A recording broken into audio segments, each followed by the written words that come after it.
iOS 15 on Apple devices, is going to basically mask the ability for us to understand who in particular opened. It could go one of two ways. It's going to show either that 100% of people opened it or 0% of people opened it. Most people are probably going to only have 20, 30, 40% of those people actually opening, where now you're going to see all of them are going to open or none of them are going to open, which makes it difficult. The true kind of North Star metric here is focusing on people that have clicked on your email, people that have replied, people that are active on your website, and people that are buying and kind of placing orders, right? Like that is going to be the new norm, is focusing on like, how do you get people to engage outside of just opening?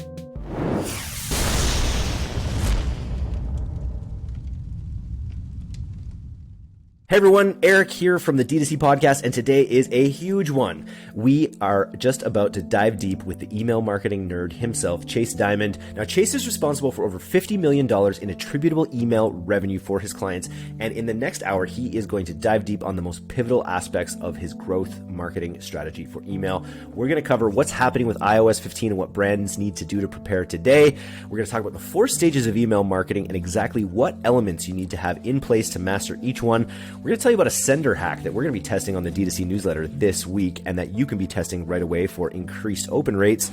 We're going to be talking about how to use urgency and how not to use urgency in your emails. And we're also going to talk about what Chase is going to do differently this year for Black Friday, Cyber Monday than he did last. It's an absolute doozy of a podcast. Chase himself is such a great guy. I hope you enjoy it. On with the show. This podcast is sponsored by Klaviyo, the email and text marketing platform that puts D2C brands in control. If you're the leader of a D2C brand, you need a platform that hustles as hard as you do. Klaviyo unlocks the power of your e-commerce data so you can personalize and automate messages that keep customers coming back. D2C brands communicate with Klaviyo. Start for free at klaviyo.com/DTC. That's KLAVIYO.com/DTC. Mr. Chase Dimond, welcome to the D2C podcast. I wanted to just ask you, like, I've been able to email people roughly since like 1994. And I wanted to know, where do you think we're at right now in sort of like the evolution of the email marketing game? Like, how many brands are there out there that are still sending no emails or crappy emails? Yeah, we're at a really interesting point with email. And I guess first off, thanks for having me. I'm excited to be here. But we're at an interesting point, right? When we're recording this, we're kind of still pre-iOS 15, right? So depending on when this comes out, we might be living in an iOS 15 world. I don't know. So that's a whole other topic which we can dive into later. But still to this day in 2021, it's kind of surprising like how many brands either A, are not doing email at all, B, are just scratching the surface, or C, if they're doing it, maybe they're not doing it well. They're leveraging tactics from 5-10 years ago that worked: batching and blasting, no segmentation, setting up flows once and never thinking or remembering about them for years until they're like, oh man, I had that thing live, I accidentally got on my own list and I saw this sucks, right? So it's an interesting time where I think brands need to be more focused on retention, predominantly email, and also SMS is growing in popularity. And Facebook's getting harder, top of the funnel is getting tougher. So we're at this really interesting time where things were hard, they're getting tougher with iOS 14.5, iOS 15, and you have to do a lot of things well, which makes it difficult. I think there's a real renaissance to just it being, a sexy topic. For instance, it's just revenue is sexy, and when you can create a very low cost backbone of say 20% of your business that you're driving through email, is that the percentage that I remember that was a benchmark a while back that people were striving for to have in their business, 20% as a backbone of sales. What do you sort of strive for with businesses? Yeah, I'd say north of 20% of revenue coming from email is healthy. I'm not as much of an SMS guy, but we're seeing for some of our clients, 10, 15% of revenue coming from SMS. So in some ways that does eat a little bit at your email revenue. In other ways, it kind of adds just more revenue to the top line through retention efforts. And it also depends on like what kind of brand you have and how hard you're spending and pushing on top of the funnel. A brand that spends very aggressively on top of the funnel, the percentage of revenue coming from email in the short term is probably going to be lower. But it is a lagging indicator, right? Over time, as you build your list and as you're sending more campaigns and you have the right automations in place, that will lift up as a percentage and obviously as a dollar amount. And then as you obviously add other channels and whatnot. So one thing that comes to mind is like, say you're like a cannabis brand or a CBD brand, the percentage of revenue coming from email could be 40, 50% just because your hands are kind of cuffed and you have a lot less, you can do on top of the funnel.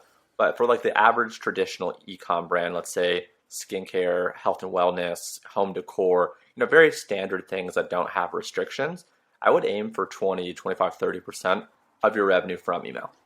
Nice. I wanted, so you mentioned a little bit about, brands that are not doing email at all. How do you think about the stages of development for brands kind of building out their email platform? Like, you're obviously not going to be going whole hog right off the bat. Like, how do you think about like the major first section of things that people should be tackling if they're not really doing anything right now?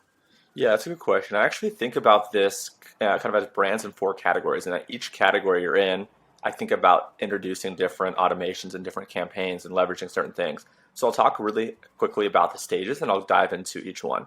So I think about brands in one category. Let's say category one is $0 to $100,000 a year in revenue. Category two is $100,000 to $500,000 a year.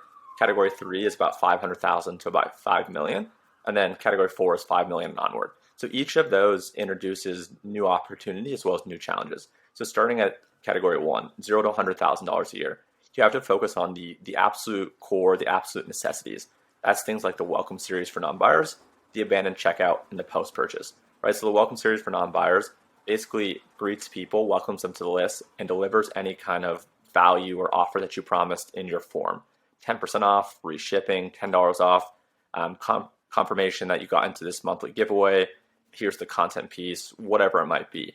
And then you have a couple other emails telling them about who you are, how you guys are different, why you matter, what's in it for the consumer, leveraging social proof, right? So that's a really standard pre-purchase automation that all brands should have and all brands should leverage. From there, I mentioned abandoned checkout. That's different than the abandoned cart. So if you think about the funnel, the most number of people are going to be on the top of your website, right, on your actual website itself. And the fewest number of people are actually going to be checking out and making that purchase. So at each step in the funnel, where people drop off and there's friction, you want to introduce different emails. So I'm going to go through the funnel and then I'll talk about the emails. So on your website, viewed a category collection, viewed a specific product or products, added to cart, started to check out, and bought. So the one that I'm talking about, the abandoned checkout, that's right before people buy, right? So people are furthest down the funnel, have heavy kind of consideration, right? They're really interested, but for whatever reason, they didn't buy. Maybe you don't have free shipping. Maybe they got distracted. Maybe they're going to wallet wasn't on them. I just had that the other day. My wallet just wasn't on me, and my phone didn't have my credit card saved, so I didn't buy something. Yeah, exactly right. You got to call on your phone. You get distracted. Something happens, or maybe you just want to see if this brand's going to send you some kind of offer in the email. Right? We've kind of been trained as consumers that hey, if we abandon our cart, if we abandon our checkout, they might send us an offer that's not available online. And if we even wait for these emails, email 3 versus email 1, we might have a better discount in email 3 because they really want to hook us. So those are different types of things. So the abandoned checkout is different than the abandoned cart. Make sure that you have both of those. If you don't, depending on the size of your brand, you're leaving hundreds of dollars on the table every month, thousands, or even tens of thousands of dollars every month. So those are kind of on the abandoned side. And the last one I mentioned there is the basic post-purchase. Customer thank you. Here's kind of some info while you wait. Customer review requests once someone gets it and has chances to use it. Those types of things. So that's like the core kind of stack and the core automations that you have to do in that first bucket. But that's also applicable though to a brand doing more revenue if they don't have any email in place, right? And then from there, yeah. Oh, or that they're not just doing those specific things. If they just don't have a checkout, a specific checkout abandonment flow. Exactly. Nice, so do those things if you don't have them at all, irrespective of stage. But typically, I like to preach it in stages, so that way people have a framework of how they can go from one stage to the other and the things that are going to move the needle.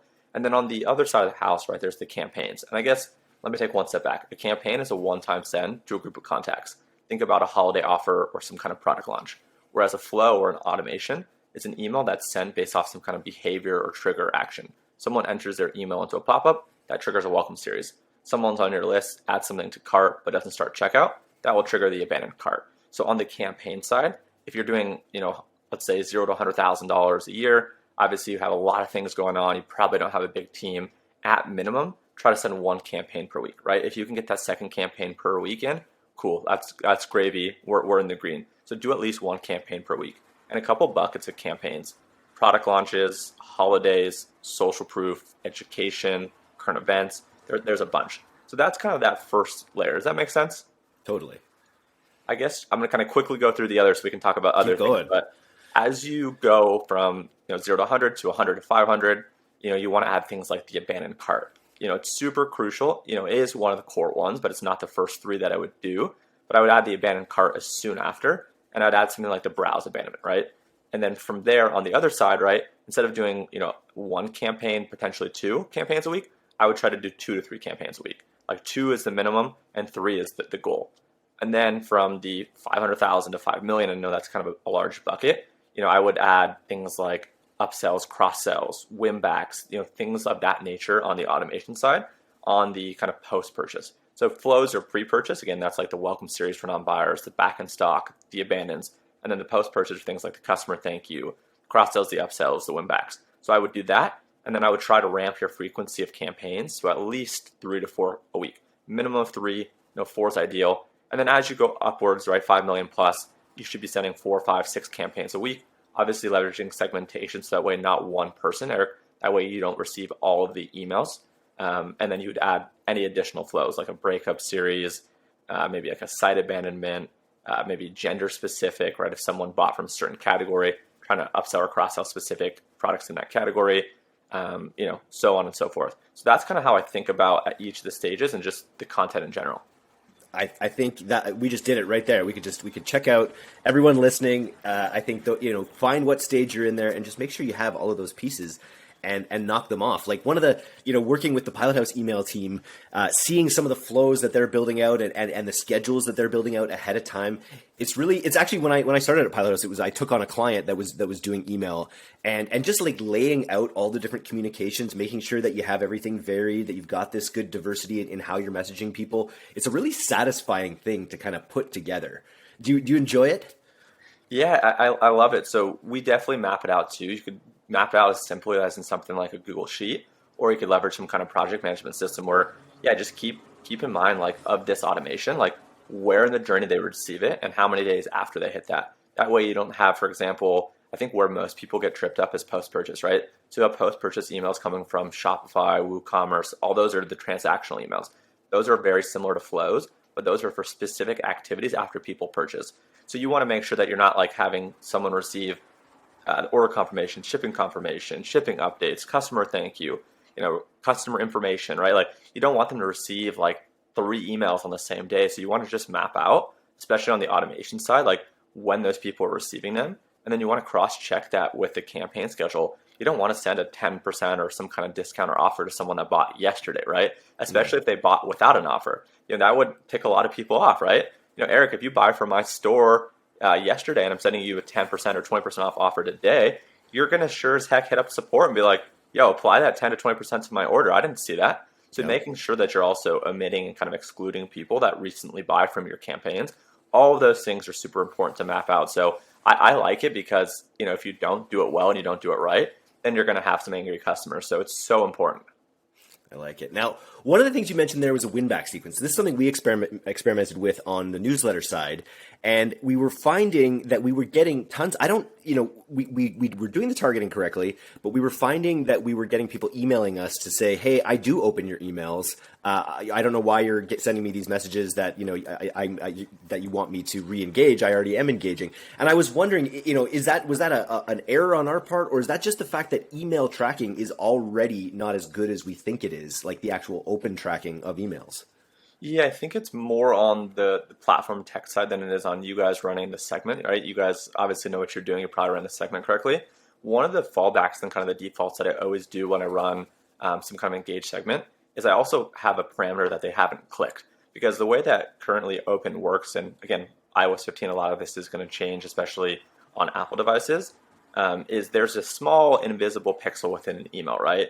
And it tries its best to fire as people open it, but it's not perfect, right? I don't know if it's 90% accurate. I don't know if it's more. I don't know if it's less. But even for a percentage of people, depending on the list size, right? If D2C newsletter has 25, 50,000 people, even a small percentage of those people not being properly tagged as openers, that could be dozens or hundreds of people actually hitting you up saying, yo, Eric, what the heck? I'm a loyal subscriber. I open these emails. I engage with these emails. So I think it's a bit of both. But for me, and again, obviously some of this is changing, I always add the parameter that someone also didn't click, because you might see some people on your list that for whatever reason, the open isn't registering, but you can see that they clicked. So by seeing that they clicked, obviously they have to open. So that's kind of how I use it as a fallback. I love it. And let's just, while we're on the topic of clicks, like this is where we're going, right? We're going to go to a world of really focusing on clicks with iOS 15. Can you talk about that a little bit, just for if people aren't aware of what's happening? Yeah, I'll talk about that for sure. But the short answer is yes. Like we're moving towards like an engagement model above and beyond just an open. So super simply put, iOS 15 on Apple devices, is gonna basically mask the ability for us to understand who in particular opened. From my understanding, again, it could go one of two ways. It's going to show either that 100% of people opened it or 0% of people opened it. And I think it's leaning towards the 100% of people on Apple devices are going to show open, which obviously is not the case. Most people are probably going to only have 20, 30, 40% of those people actually opening, where now you're going to see all of them are going to open or none of them are going to open, which makes it difficult. And really the true kind of North Star metric here is focusing on people that have clicked on your email, people that have replied, people that are active on your website, and people that are buying and kind of placing orders, right? Like that is going to be the new norm, is focusing on like, how do you get people to engage outside of just opening? I'm kind of in this camp where like, I think the open rates are great and I actually really like it. And a lot of people say that they're vanity metrics. So I am truthfully bummed that it's going away, but it's not the end all be all. It's not the end of the world. We're all going to be okay. Email's still going to be a great channel. We're just going to lose some visibility into opening, and also some of the IP stuff is going to be masked. So we won't necessarily know super specifically like where someone is located, which, depending on how you leverage, geography data, could be a big deal, couldn't be a big deal. It's a toss up. Are there any steps that, like any concrete steps that brands have to take? Is it really just a shift in thinking at this point? Yeah, the honest answer is I'm not sure. I have some thoughts and I've got some hypotheses, but I don't know, and I don't think really anyone knows. A couple of weeks ago, maybe about a month ago, I did an iOS 14 roundtable with about 6 of the ESP execs and kind of CEOs and founders. And it sounds like a lot of these tools, whether it's Klaviyo or some of the others, they're going to have to, and they're planning on building some new tech within their tools that allows you to try to parse together some analytics and reporting and attribution and data. So I don't know exactly. They didn't know exactly either, because that was pretty early on, and it's still frankly early on. I don't think we'll actually know for a couple weeks, couple months longer. But it sounds like a lot of these tools are going to hopefully try to build new ways to figure out who's engaged, who is engaged, and how you make sure that your account is healthy. Because if your account is healthy on their platform, that means their reputation is healthy with Google and so on and so forth, and everyone wins. So they're going to be incentivized, I think, to offer hand-holding and tools and solutions that help us as brands and agencies win, or else they're screwed, right? And these are hundreds of millions of dollars, and these are billions of dollars of brands. So you better believe that someone's going to come up with something. But my honest answer is I don't know what that looks like yet. Do you use Litmus? We don't. So without going on a super long tangent, like as an agency, and I'm sure that you understand this, like we don't never know like who's supposed to pay for all these extra bells and whistles, right? Klaviyo, in our experience, and I'm sure probably in yours, is always on the brand. The brand owns the Klaviyo account. They own whatever email account. They foot the bill. But with some of these other tools like deliverability tools or reporting tools, it's always kind of like this tug and pull of like, well, if you're a full service agency, well, shouldn't you be taking care of that? It's like, well, yeah, we do. But then as you kind of scale and you're paying for these expensive tools, that really hurts your margins. Like, we'll pay for it. We'll have to charge you more, right? So long-winded, we don't really use Litmus a lot just because of the size that we're at right now. It gets super expensive. But in terms of actually figuring out like how emails render and how emails kind of where they land, there are a couple free tools out there that we use that kind of give us a benchmark.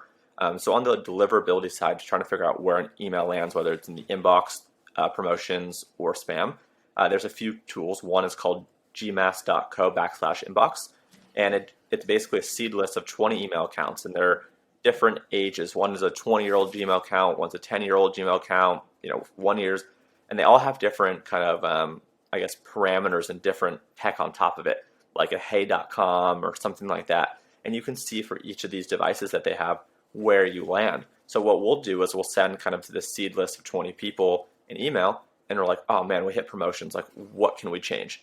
Do we have too many images, or the images not properly, cut down in terms of their weight and their size? Is there not enough text? Or maybe we use some words in the subject line that just set it off.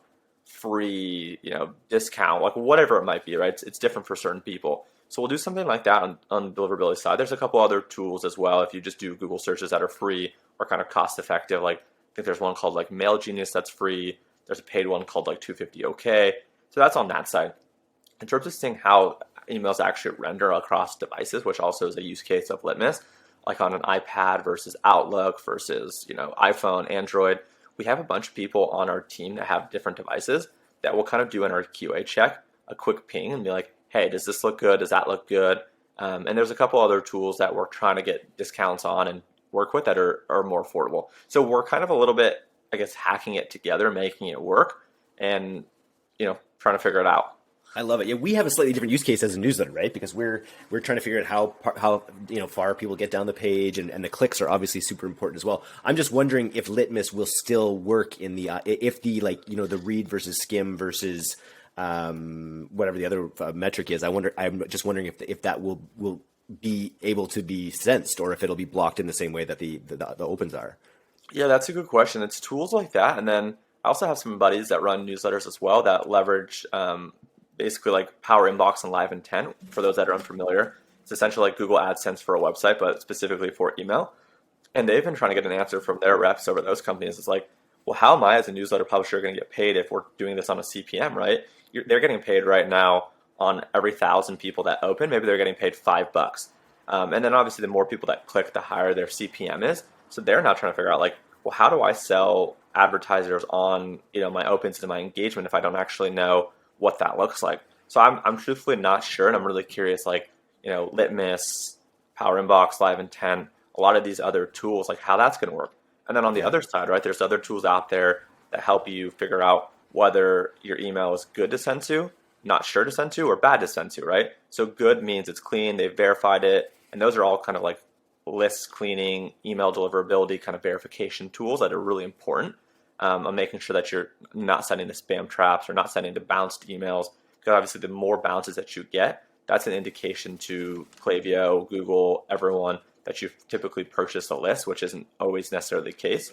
So I'm not sure how some of those other tools are going to handle it, because the way that I understand it works is you upload a list and they quickly do some kind of ping to that individual email, and then they'll have a status back that says, yep, we were able to deliver something, or yep, this email has received mail recently. So I think the whole ecosystem is going to be kind of shooken up. To what degree and what magnitude, uncertain. It's interesting. It's like watching it all happen with the other platforms with Facebook ads, and then knowing something is going to come here as well. It's just part of the uncertainty that's in the world right now that we were speaking of in the pre-talk a little bit. It's some very interesting times. Yeah, it's crazy. I think what I want to double down on this point before we move to the next one, though, is like, no one knows what's going to happen, but email, SMS, all these things that you're doing are still going to be great channels. So don't give up on them. Don't abandon them. Continue with them. We're all going to be figuring it out. We're all going to figure it out. And for people that are new and just starting, like, they won't even know the difference, right? Like, people that do this in 1 year or 3 years, like, that's going to be the norm. And the people in 1 or 3 years are going to be just fine. So I think it's a little bit more kind of daunting in some ways for us, because we're so used and we're so in the groove and we're so used to the normal that we're kind of scared of like the uncertainty. But the uncertainty is uncertain, right? It's going to be the case for everyone. Unfortunately, this person, that person, everyone else is on the same place. So I think the ability for us to have these conversations, and the iOS roundtable that I had, is really important for just getting a bunch of smart people together, or a bunch of people that think they're smart. I don't know if I am or not, but a bunch of people together to just share, their thoughts and their hypotheses, and whether you're right or wrong, we'll see.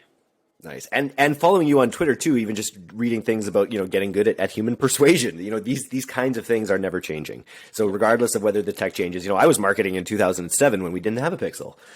So I can server to server track if I have to. I think you're absolutely right. Stay the course. Owned media is definitely where it's at.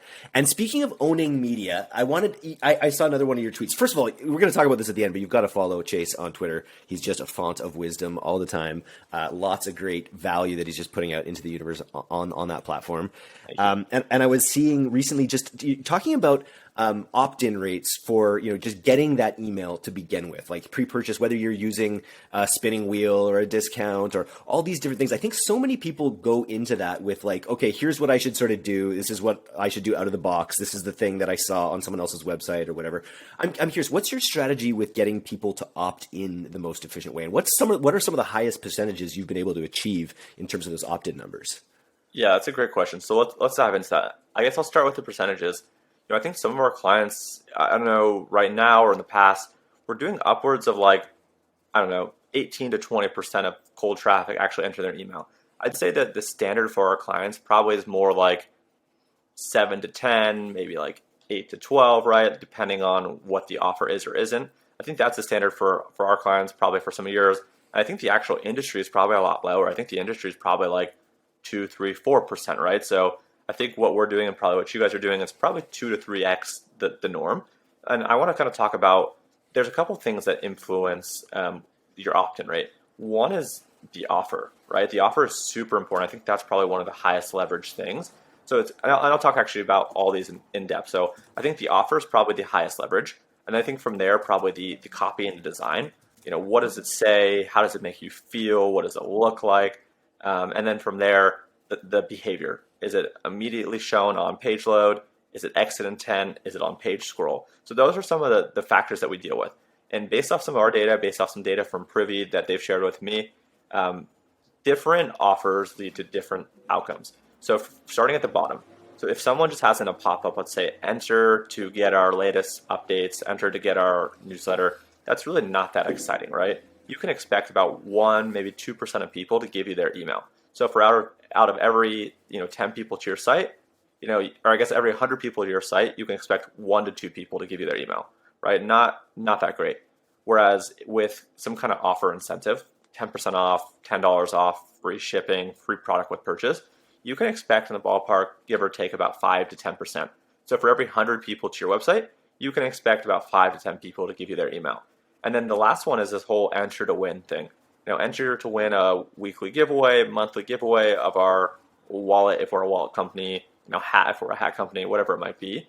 You can expect kind of high single digit, low double digit, so 8%, 10%, 12% of people to give you their email, right? So when people hear that though, they're like, oh, I need to do this enter to win, and like that's immediately what they hear.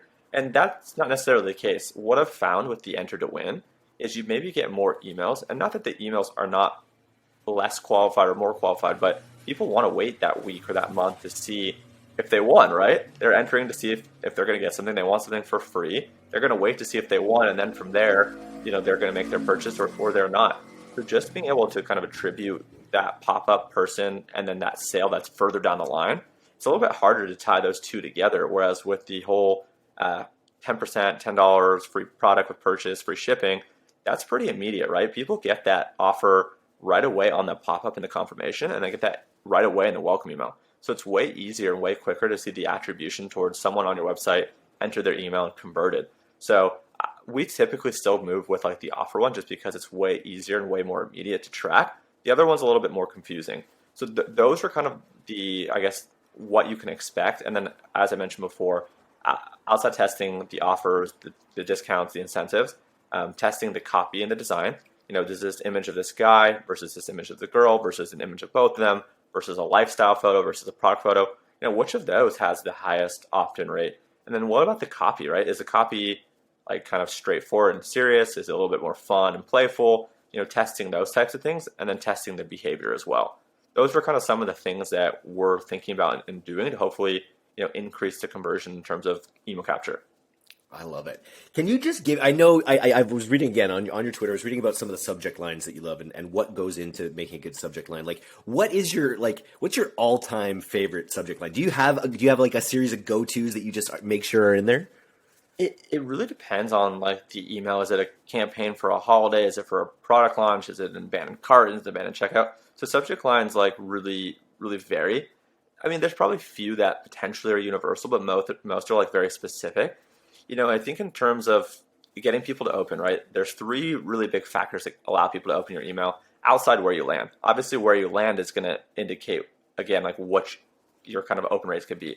If you're in the primary folder, like, you could be getting on a campaign 20, 30, 40, 50%. On an automation, you could be getting, 50, 60, 70% if you're in the primary inbox, right?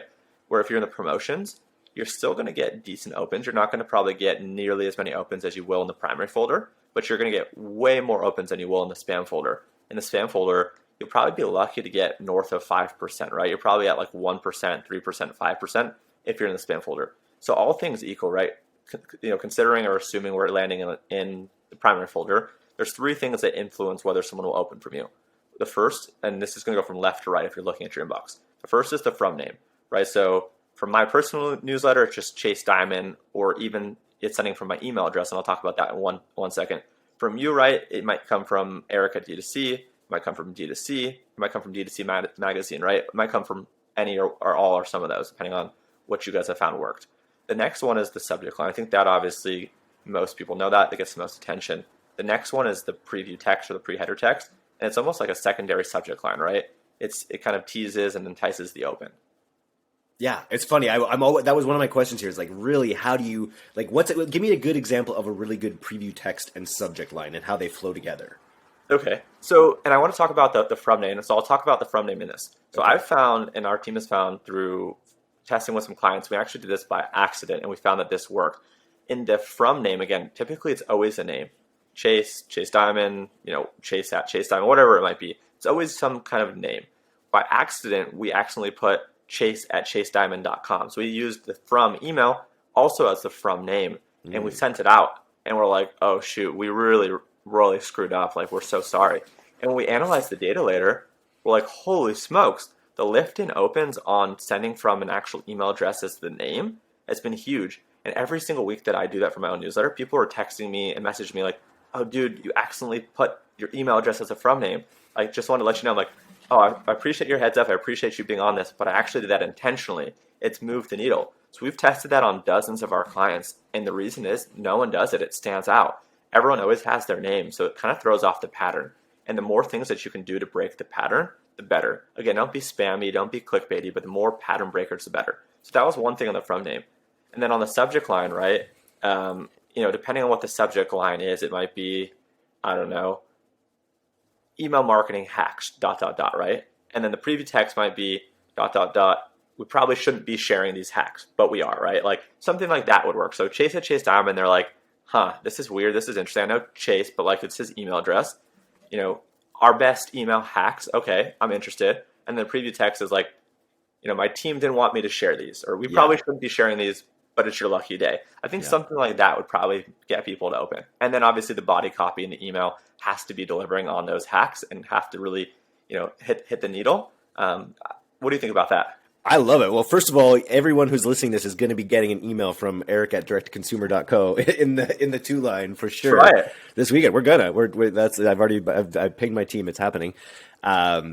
You talk a lot about really like selling that click, really driving, really focusing, having your emails serve a very specific purpose, each one what it is, and almost always it's selling the click. Yes. Yeah, I mean, if you think about again, I talk a lot about psychology and human nature and tendencies. Like if you give people too many options, it's really hard for them to make the choice of which option they want. So in an email, if it's like, we want you to open this email, and we want you to read the email, and we want you to click, and we want you to purchase, and we want you to forward, and we want you to do this, that, and the other. It's like, well, holy smokes! Like, what do you really want from me, right? Like, at the end of the day, like, what do you want? And if all those things, obviously, right, getting someone to click means someone had to open the email, they had to be engaging with the email, and they had to click. Like, that is the goal. Like, make it singular focus. The goal is to get people to click through, and then your website, your landing page, your product page, whatever it has to be, that has to take people and move them from, all right, great, we now have some interest and some intent, at least to learn more. How do we get them over the finish line, right? Having someone add to cart, starting checkout, at least moving them down the funnel. So that's the goal. And we try to get the teams that we work with on the brand side and the teams that we work with on the websites, all right, our goal is to push the click there. Your goal then is to take them from click to whatever that goal is. Fill out the survey, buy from us, add to cart, start checkout. So that's really what we preach, and then it's really an ecosystem thing. We'll get the open, we'll get the click, and then it's on them to drive the sale. And you'll also try to pre-frame with urgency whenever possible. Yes. I wanted to ask about that because when I got into info, I remember just reading all of Russell Brunson's books and talking about this idea of urgency and scarcity, and always then being the advice that you hear, I think a lot, is that you have to enforce it. Like when you miss a sale, when that timeline, when that countdown clock ends, you've missed out. I'm curious on your opinion on that and how you walk that line with urgency, scarcity, and actually the consequences of missing it. Yeah, that's a good question, right? Like, and again, I think early in my career, like we had been on the wrong side of like kind of scarcity and urgency, where it was like, almost like manufactured, right? I think that's where you get into trouble, and I think that's where you lose trust. Is like if you're going to run a sale, run the sale, and if it's going to expire, make sure it expires. Don't leave that code open. Don't run that same sale the next day, right? So I think I learned the hard way, like really early on, like out of college, like don't mess with that, right? Like people get mad, people talk, and you're going to actually do more harm than good. So I think when you have urgency or scarcity, right? Like why is it scarce? Do you have limited quantity, and is the limited quantity, is that manufactured or is that real? Like, and if it's real, right, we only wanted to make this limited quantity because we wanted to charge more. Okay, right? Like, and there's certain brands like Supreme and other companies out there that like have built a whole business model on being kind of scarce, right? They have this crazy secondary and third market where people kind of buy and resell, which is a whole thing in and of itself. So I guess the big point I want to say first is like, if you're going to have urgency and kind of add FOMO and have scarcity, like understand the why and understand the pros and the cons. The pros is that sure, you could drive a lot of sales, and the cons are that if you're just making it up, like it's going to work maybe once or twice and it's not going to be sustainable. With that, right, like I think having something like that allows you to move the needle, especially for brands that don't want to do discounts. That's where I think the whole scarcity thing, like limited edition, limited quantity, that is a really big kind of needle mover, because you're not going to offer a discount. Whereas with other things, right, most people do the countdown timers and the discount because they're willing to do discounts, but they need to get people to actually use it. If there's a 10% off year round, it's like, well, I'm not going to use the 10% off today. I'm going to use the 10% off when I want to, or if I ever want to, right? So those are kind of some of the things that we think about when we run those emails. I think countdown timers are great.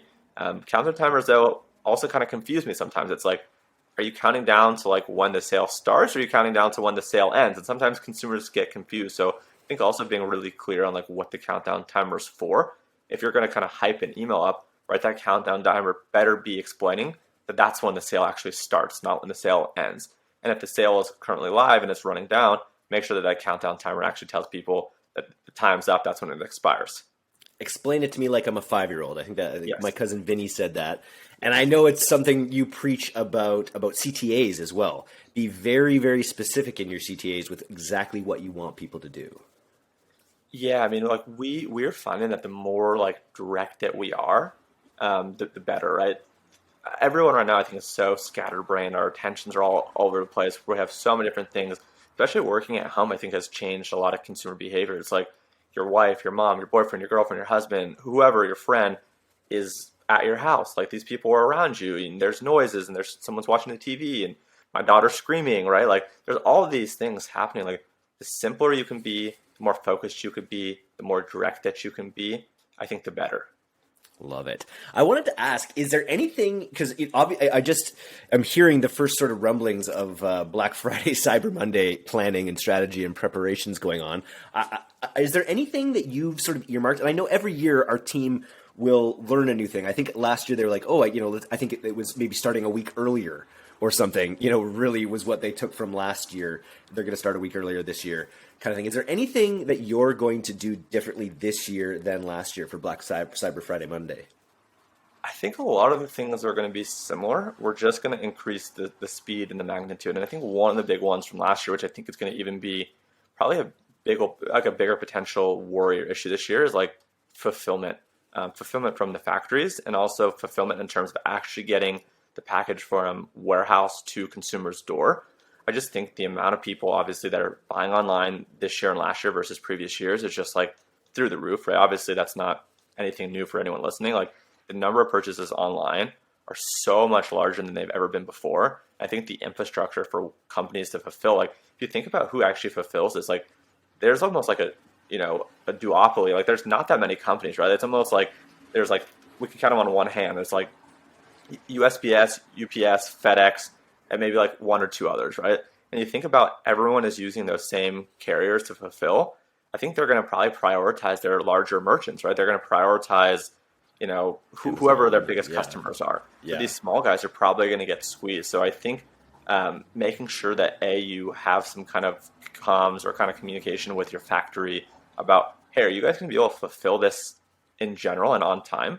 And then also trying to figure out from your carrier, like, are you guys going to be able to deliver this in a timely period? What's that look like? So I think just getting ahead and having those conversations now shows that you're planning for the future and building that relationship. So I think that's probably the biggest thing that we're focused on worrying about, is like making sure that our brands can actually support the sales that we're going to drive and that they're going to drive, and making sure that we're communicating to customers any updates. Hey, shipping times are going to be longer this year. Get your order in advance, which means we have to then start selling it earlier in advance, right? So those are kind of some of the things that are top of mind for me right now. But I'm sure as kind of gets a little bit closer, there's going to be new things. Yeah, as there will be. And even just, with the way supply chains are in general right now, I think it's a really wise thing to be looking into and investing some time into sussing out ahead of time. That's great advice. And it's going to benefit your whole business. Your email, it's going to benefit your organic and your paid and all that stuff. So I think it's great advice. I wanted to ask, like, what are some D2C brands that you love? Like, what are some D2C brands that you sort of love in your life generally? As a consumer or as someone that I respect their marketing? Well, maybe one of each. So I actually really don't buy much. I buy like very little because I hate spending money on myself. I buy more for other people. So I guess I spend money, but not on myself really. For me personally, I really like a brand called Built. It's BYLT. I don't know if you've seen them. They make like cool. I'm actually wearing a t-shirt and shorts from them. Yeah, they're kind of almost like a athleisure kind of lifestyle brand where they make really cool t-shirts and shorts and hats. So for me personally as a brand, I think my LTV with them is probably sad to share. Like it's a lot. They're always dropping new things and they always get me to buy from their emails. And it's funny, like as an email guy, like I still fall for it, right? I still fall for their sales. I still fall for their urgency because I have been on the receiving end of trying to buy something from them and it's selling out, right? And it made me feel like, damn, like I really wanted that and I had to wait months for it. So I think the fact that like they keep selling out and they have such great products and I know what it's like, it's driven like this feeling in me where like as soon as I get their email, I have to go buy. So that's one on the kind of consumer side. One brand that I actually really like, and I might be biased because we did some work with them, was the brand called Nugs, and they now are called Simulate. Yeah. And again, I can't take credit for it personally, and my team can't take credit for it. But they have great marketing. They've got great assets. They've got loyal customers, which makes our job on email so easy. And even before we started working with them, I was obsessed with their ads. I love the way that they do everything, right? They're like so unapologetically themselves. Like they don't really give a shit. They're just so funny and fun and out there. And I really love when brands just do that. I think there's very few brands that are able to do that well and authentically. And when you do that right, you don't create a community, you don't create a tribe, you create a cult. Like that really is the word to describe someone like them. It's like they have a cult. People are crazy, diehard. And I think like, and again, I don't mean cult like in a disrespectful way. I just mean it as like loyalist, diehard. I think when you do that, like when you're so unapologetically yourself, you find those other 1% or 5% of people that are the same, and the voices are just so loud, right? When you're kind of this brand in the middle, and there's nothing wrong with being on the middle or on the other end of just kind of being a shyer brand, for lack of a better word, but you get just people that like you. With brands like Nugs and other brands like that, you get people that are nuts about you and love you, right? Yeah. And others who will look at that and be like, why is that chicken eating a chicken nugget on their package? But it's like you force people to make a decision. Yes. And I think that's really the way forward for brands, is not to go that middle path and be everything to everyone, but really, I think that's great advice for people. I always love, it's funny, we put out brands that we wanted to work with on the Pilot House side and we brought them into our orbit, and it's been, so this podcast has this power. If there was any other brand out there besides Nugs that you wanted to like hear this and be like, that you'd want to work with just from a creative standpoint or an asset standpoint, are there any other brands that you'd want to work with? Man, that's a great question. Who's your dream client? Like Tesla? Tesla would be nuts. I don't know. It'd be a lot of pressure, right? Yeah, that's a really good question. I actually have like a dream list written down of like 10 brands that I really want to work with. A couple of them have actually hit us up over the past couple of months, but just from a timing perspective, like we have a wait list right now as an agency and we just could not make the wait list work. Like we are so methodical and so strict about our wait list in terms of like, I don't care what brand you are. If we made a commitment to you and you're a small brand that no one knows, like we're going to work with you. So um, I don't want to put anyone out there yet because we can't take them on yet, and it's just Got going to it. be more of a bummer. But there's definitely some cool brands out there. Like obviously Tesla would be unbelievable. Realistically speaking, I don't know if they're going to hit us up, but Elon, if you listen to the D2C podcast, I'd love to connect on Twitter. Yeah, But yeah, I don't start know. there. That's a great question. Who are some that kind of you would love to work with, or you guys have loved to work with that you guys have got? On our side, like, yeah, I like because we have all these people who subscribe to the newsletter. I'm sure it's similar with your newsletter as well. You see all these like aspirational brands that are reading your stuff.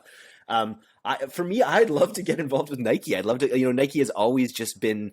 That'd I'd be love sick. Yeezy. Yeezy would be my favorite. If I could get some Kanye West, if I could do some business with Kanye West, album coming out this Friday. I would be pretty psyched about that because he's one of those interesting characters up there for me that I think you could send some fun emails from Kanye.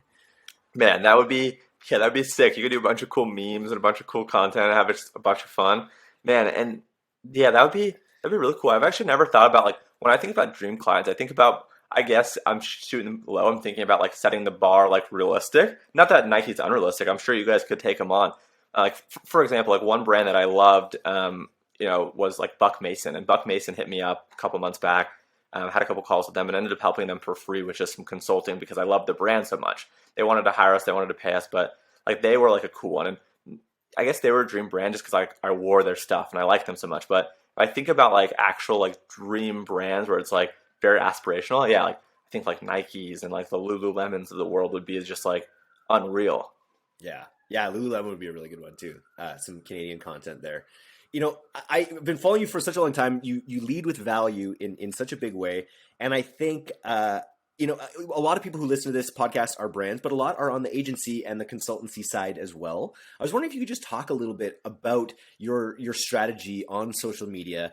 And how the kind of dividends it's paid to be as to really focus on providing as much value as you have on these platforms. Yeah, and appreciate that. I mean, dude, I don't think I would be on this podcast. I don't think I would be running an agency. I don't think I would be doing the things I was doing if it weren't for social and it wasn't for content. Like content really has been like the lifeline and the lifeblood like of the agency in terms of recruiting brands, recruiting talent. We're even at a place right now where we're trying to like acquire agencies and kind of like acquire agencies. Like everything, I don't want to say everything good in my life, but a lot of the good stuff on the professional side, obviously on the personal side, relationships and outside, like that doesn't apply, but like on the professional side, everything good has stemmed from some kind of content. And I've been doing this for, 3 to 5 years. And I think people just found me past 6, 12, maybe 18 months, right? And there's a lot of people that still obviously don't know me and hopefully will find me. So I think like my biggest advice is that like none of this stuff happened overnight. While people just found me, they think I just popped up. I've been doing this every single day, 3 to 5 times a day for years. But being consistent with it and doing it over a prolonged period of time, like that's so important. And also just providing content that like actually helps people, right?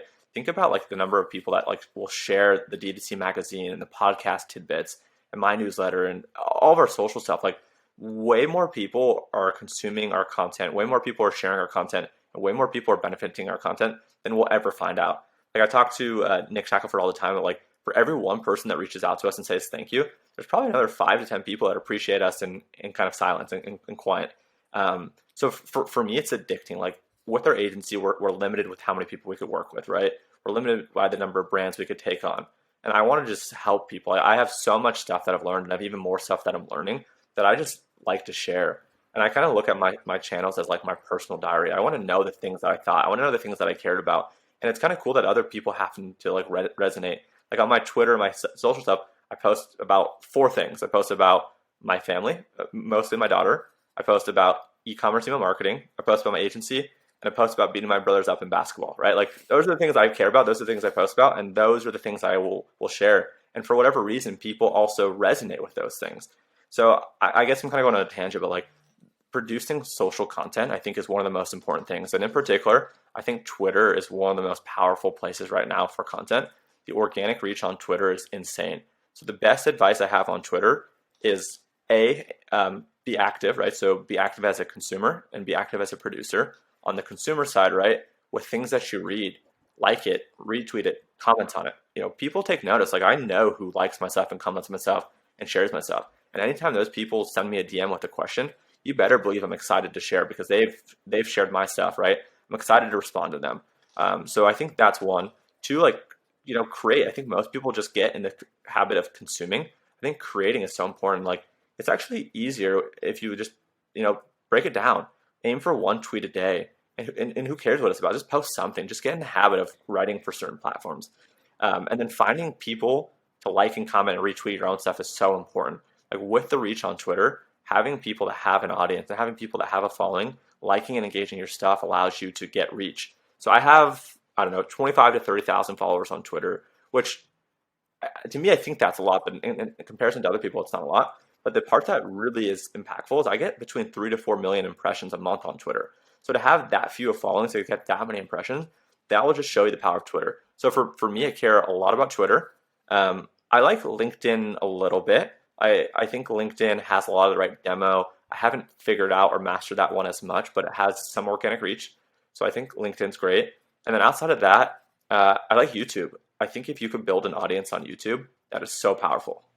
Yeah, I think and no TikTok yet. TikTok is one I end up talking about on the podcast a little bit, just because I'm in its clutches as a user these days. I've found so many interesting topics. It's to me, it's like Reddit was early in the day, or a couple of years ago, like 5 years ago.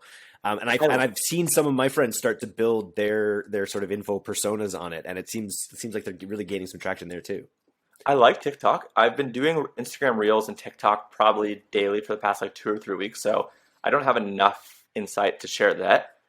For whatever reason, the videos of my daughter get tens of thousands of views, and the videos of me get like hundreds of views or low thousands of views, right? Cuter. So it's like, yeah. So it's like, man, I think my daughter can become famous on TikTok, and she's 16 months before I am, right? So it's like, I don't know. I like it, and I want to crack it. I just haven't figured it out. The thing that I also think you're really good at, and I think it's the thing that stops a lot of people from creating, is like, they think that they don't realize how much they know. They don't. I think a lot of people in our space maybe don't realize. Maybe they've had their heads down, been building for such a long time. They don't take the time to realize how much they really know versus some of the people out there, and so they feel shy about saying things. Like the stuff that you write is like great and it's super helpful. It's not rocket science. I think you'd probably be the first to admit, right? These are just these are the simple steps you take to do this stuff. And a lot of people probably have all sorts of areas in their lives where they have that kind of wisdom. So true. Yeah. 2 points to say there. I think with what I talk about, and this applies, I think, to email as a whole, like nothing I talk about is rocket science. Everything I talk about is like just being consistent, making sure that you have touch points and doing enough of the right things. And that's actually applicable to everything that you do, right? Making sure that you're posting enough, making sure that the quality is good enough. Where everyone always asks me, like, what's the silver bullet in email? It's like, there's no silver bullet. You have to send enough campaigns. You have to hit the right segments. You have to test plain text versus designed emails. You have to make sure that you have a touch point on the automation side for every step on pre-purchase, welcome series, back in stock, route abandonment, abandoned cart, abandoned checkout, post-purchase, right? All the things we talked about before. And that's really what it is. So I think the reason that I'm winning on social and the reason that people could win with email, it's just by showing up every day, by being consistent. I think my superpower with social is the fact that I can create pretty high quality content pretty quickly. And I'm okay if I'm wrong. I never pretend that I know everything. I never ever say that I know everything. Even today on this podcast, like you've asked me things, I'm like, I don't really know. I just have opinions. I'm going to share my opinions, and for whatever reason people resonate with those. So I think being honest and just transparent about like, I don't know everything, but these are the things I've known, and these are the things I've tried, and here's the outcome I've got. You might get the same outcome. You might get a better outcome. You might get a worse outcome. But if you don't try it, you won't ever know.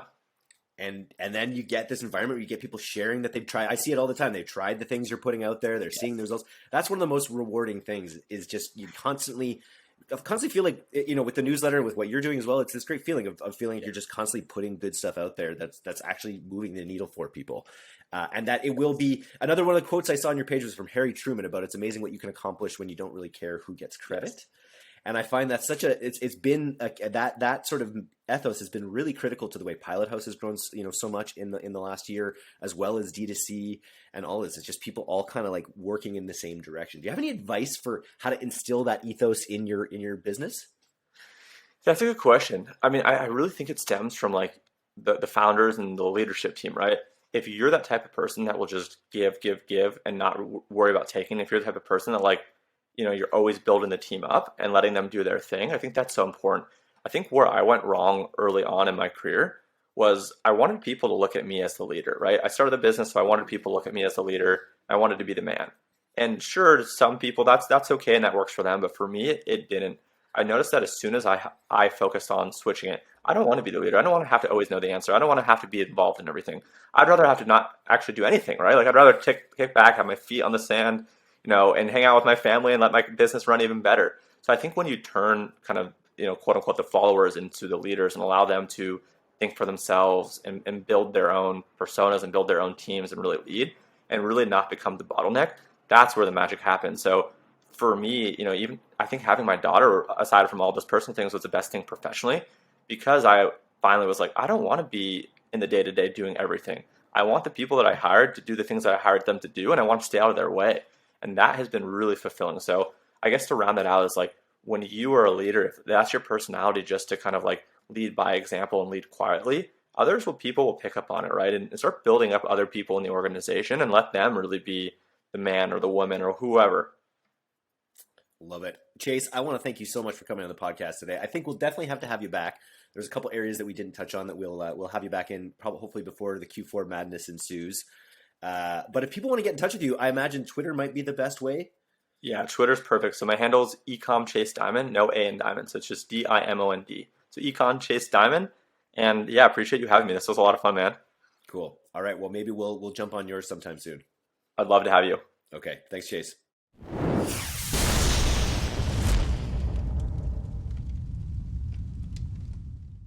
Thanks so much for listening to today's episode. If you're not a subscriber to our newsletter, you can do that right now at direct-to-consumer, all one word, .co. I'm Eric Dick, and this has been the D2C Podcast. We'll see you next time.